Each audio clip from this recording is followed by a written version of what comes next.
আমি সৌদি আরব প্রবাসী। আমি মেডিকেলে কাজ করি। তো আজকে সকালবেলা রুমে গিয়েছি। আমার চার্জারটা রেখে আসছিলাম। আমার মেডিকেল থেকে রুমটা খুব কাছাকাছি।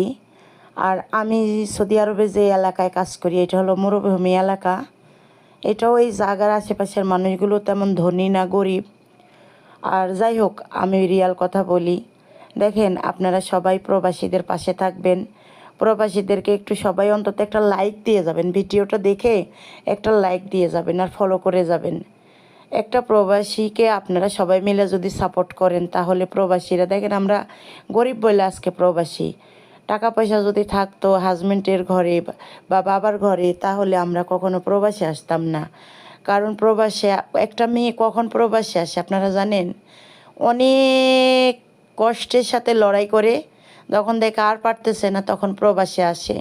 4 বছর হলে নিজের সন্তানদেরকে রেখে আসছে।